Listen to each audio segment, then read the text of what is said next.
In the above footage, you can see a teacher snapping in front of his students over a little misunderstanding.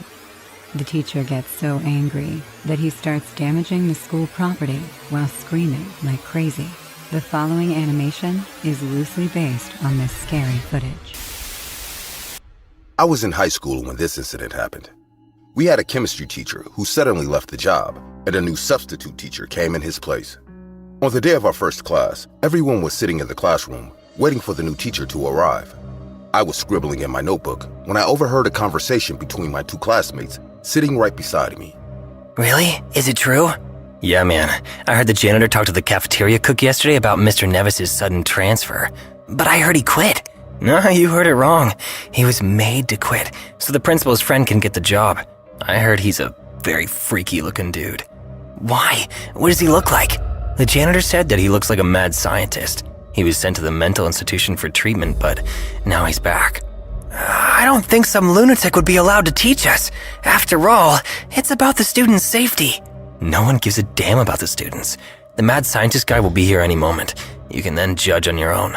I just said what I heard yesterday. Rumors are part of high school, so at first, I ignored whatever they discussed. I thought he would be like any other boring teacher, but time proved me wrong. The class was becoming chaotic as the students got impatient. Some started throwing paper balls at each other, while the couples started making out in the corner.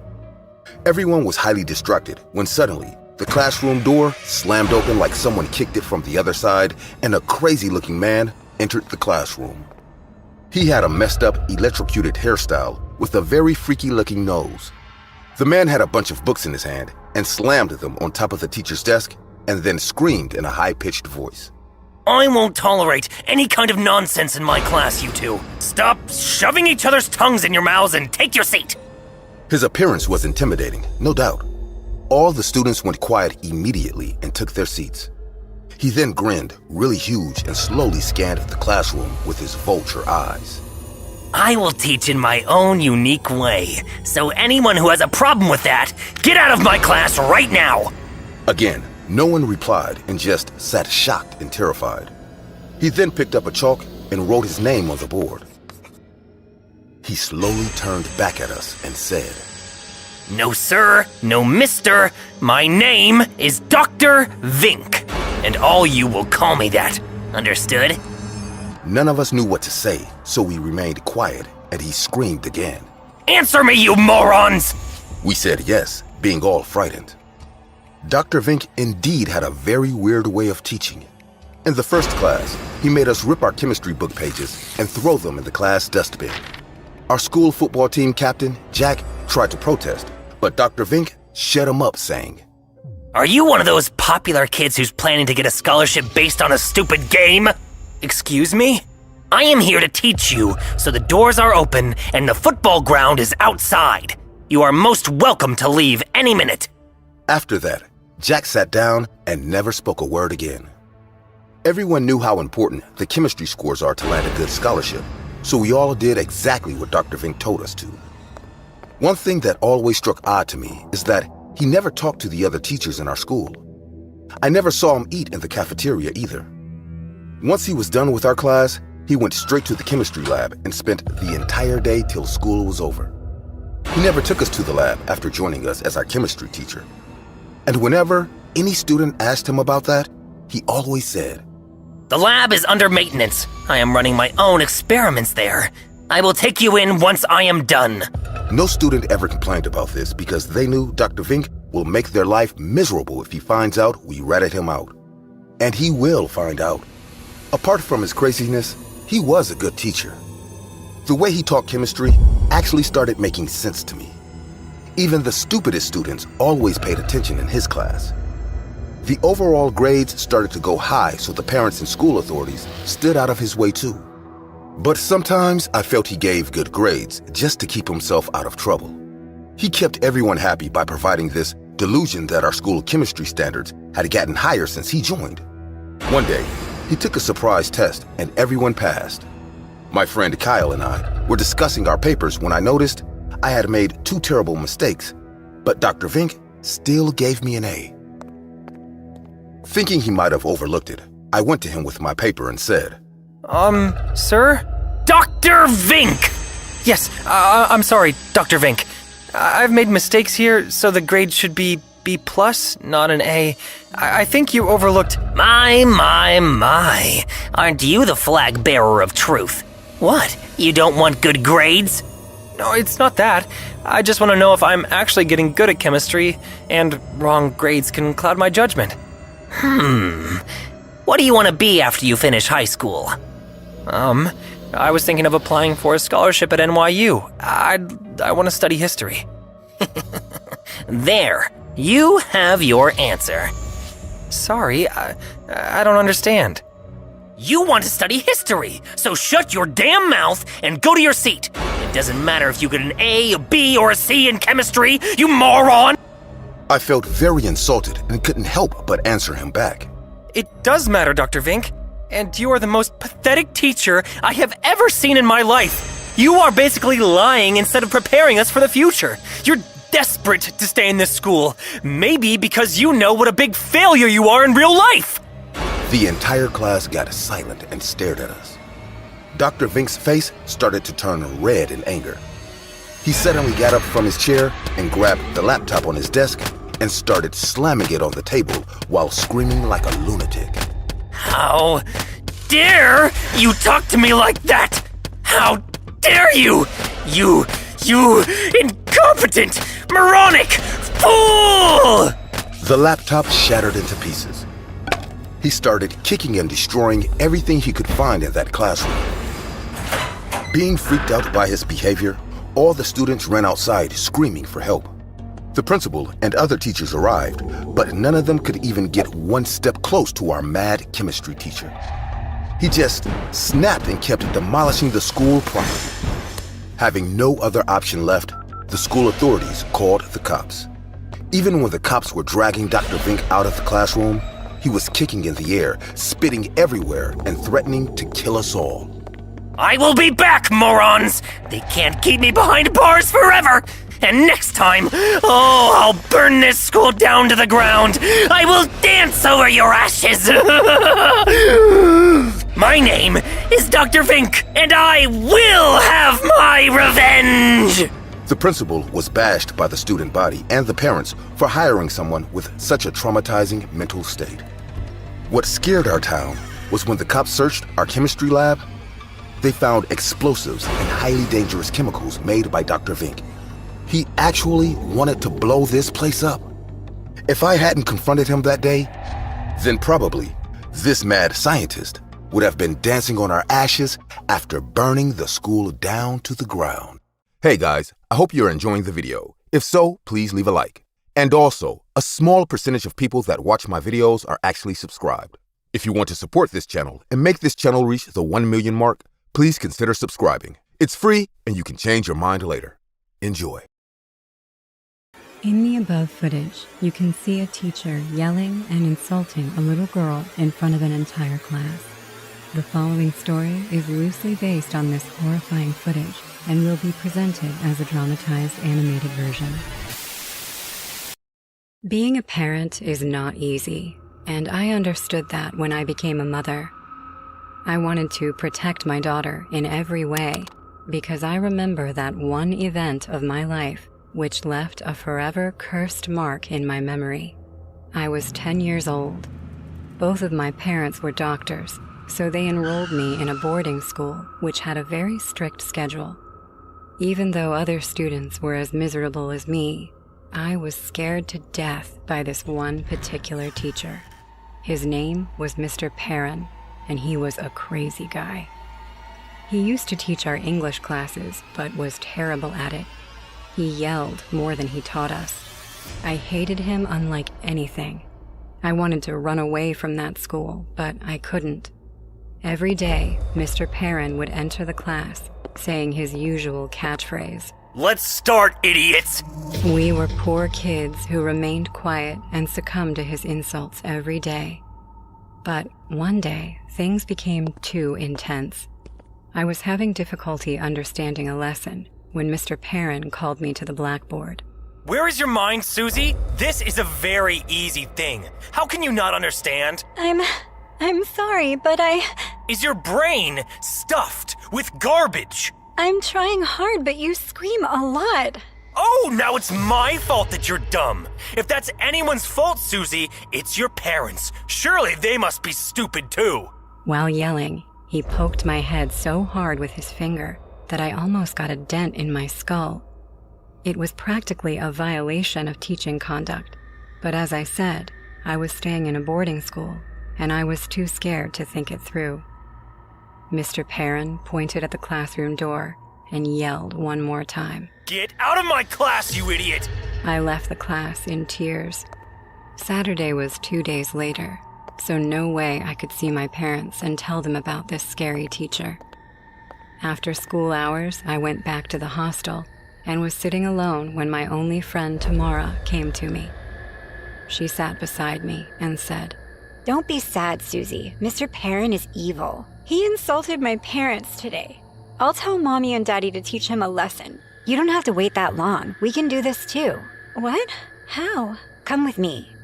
That night, my friend Tamara and I decided to pull a prank on him. Mr. Perrin lived in the teacher's quarters right behind our hostel. He was a bulky, overweight person and sweated a lot, so he kept his room window open the entire night for air. We quietly sneaked to his window and peeked into his room. He was preparing himself to take a bath. "Ew, look at his hairy body." Tamara said in disgust, seeing Mr. Perrin changed into a towel. His boxers were on the bed. As soon as he went inside the bathroom, we took out Tilly from a glass jar and placed it on Mr. Perrin's boxers with the help of a stick. Tilly was Tamara's giant fire ant, whom she had found in the garden and decided to keep as a pet. As soon as we were done, we quickly dodged under the window and waited. The bathroom door opened, and we heard Mr. Perrin whistling, followed by footsteps. And then a few minutes of silence reigned. Tamara and I ran away right away. The next morning, we heard Mr. Perrin was rushed to the hospital for having been bitten by some insect in his private parts. We laughed so hard that day in class, but our laughter didn't last very long.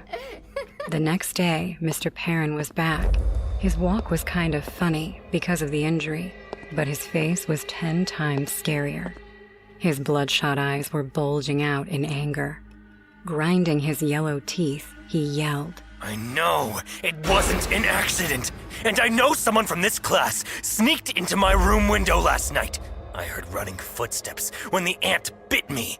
The day I find out who it was, I will teach them a lesson they will never forget.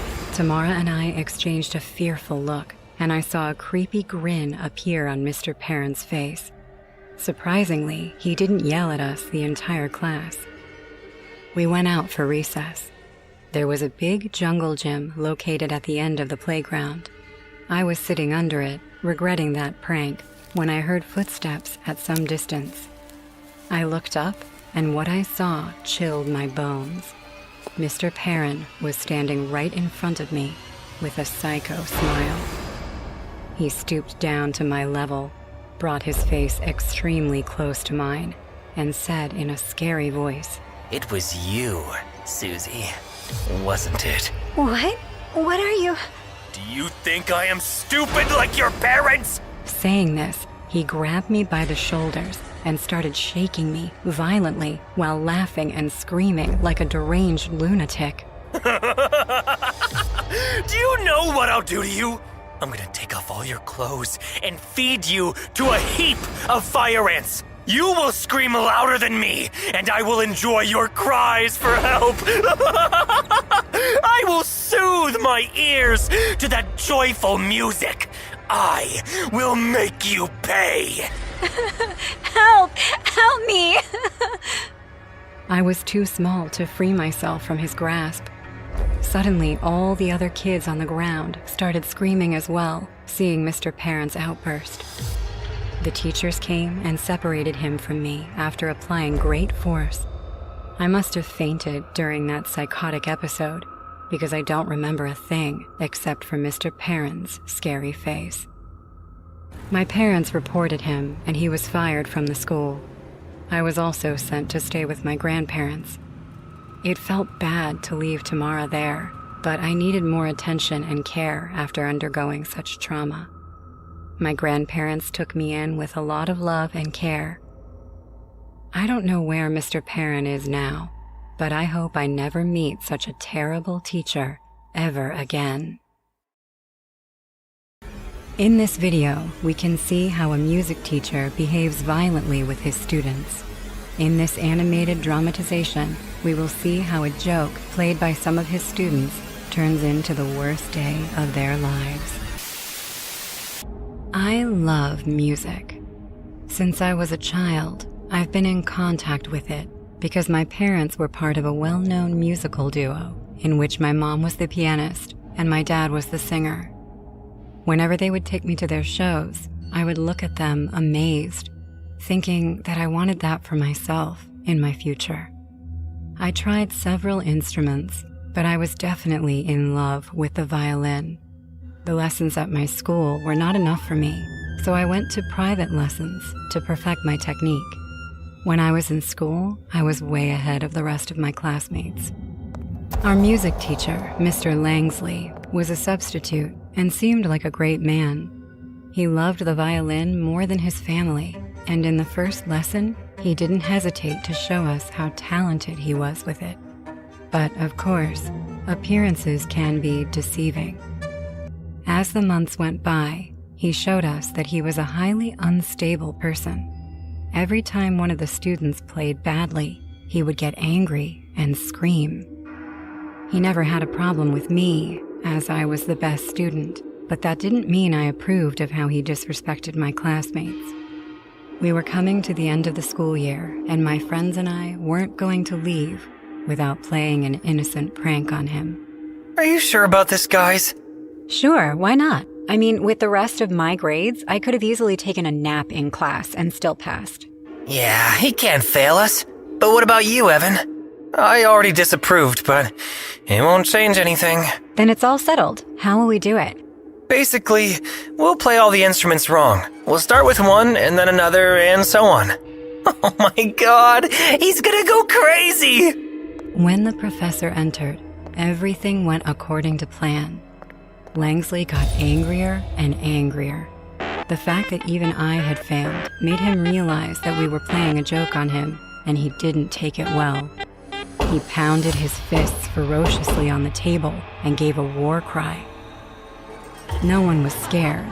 We all laughed at him since we were used to his tantrums. When the class ended, he was still furious, totally out of his mind. But surprisingly, he called out to us much more calmly than I expected. Nia, Scott, I need you two to stay after class to have a chat. What about me, Professor Langley? Do you want to talk to me too? Evan, we both know there's nothing left to talk about with you. Now, go away. A pleasure, sir. Now that he's gone, we can talk. Sir, first of all, I want to say we're sorry. No. We're past that point. Grab your instruments. More confused than scared, we listened to him and sat in our chairs. His attitude was calm and determined. We had never seen him like that before, and honestly, it scared us both. What you did today is unacceptable. Not only did you ridicule me in front of my students, but you also made fun of the music. You interrupted something beautiful to make a joke, and from you, two of my best students, my prodigies, I will not tolerate it. Sir, as Nia said, we are... Before Scott could finish the sentence, Langsley pulled a revolver out of his pocket and pointed it at the young man's face. Say it. I dare you to say you're sorry again, and I'll open a hole between your eyes. We were both paralyzed with fear, unable to say a word. Much better. As I said, you both have to be punished. And you know what? I will only punish one of you. Now, they are going to repeat the melody they ruined in a loop.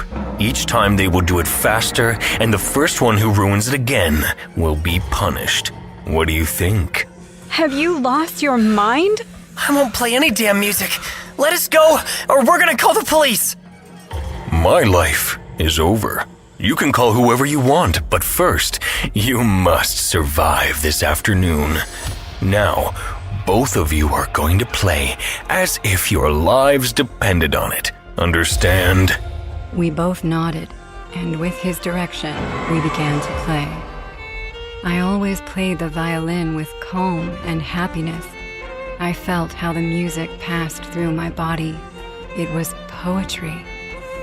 Now, none of that was happening. I was playing, trembling while crying. It was hard to breathe, and in each musical note, I felt I was getting it right just for a split second. I couldn't lose my concentration in turning to look at Scott, but I knew he was feeling the same way I was. What the hell are you doing? That's it? Come on! Faster! Faster! The minutes passed, and we both kept playing perfectly, but the fatigue started to take over me.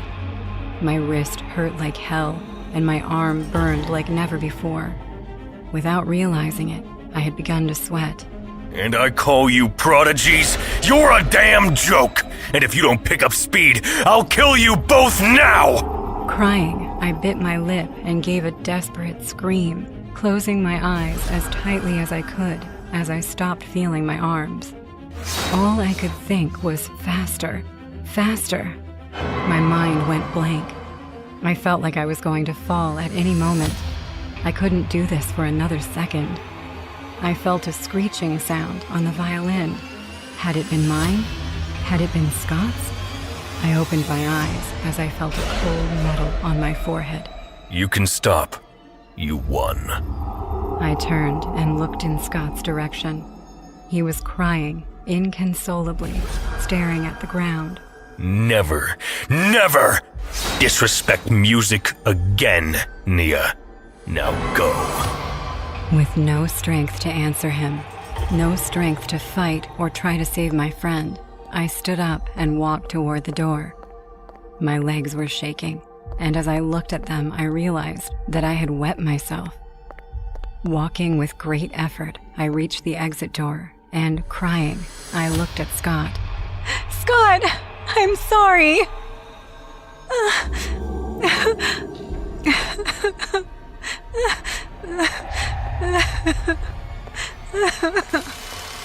He didn't turn around, and I left the classroom. As I was walking through the halls, I felt an explosion coming from the classroom. I immediately grabbed my chest. That shot was probably at Scott, but it felt like it went through my heart. People started going to the classroom, passing by me as if I was a ghost. Suddenly, I heard another gunshot, this time accompanied by screams. A short time later, the police were at my house. My parents were comforting me as I told them everything that had happened. The crime was ruled a homicide and a suicide. That same day, Langsley had killed his wife and son and went to teach his last class. After that, it took me a long time to reconcile myself with music, but eventually I was able to do so. More than a decade later, I became a music teacher. Like Langsley, I love music, but the difference is I treat my students well. I help them, educate them, and give them all the tools they need so that in the future, even if they don't go into music, they will learn to be better people.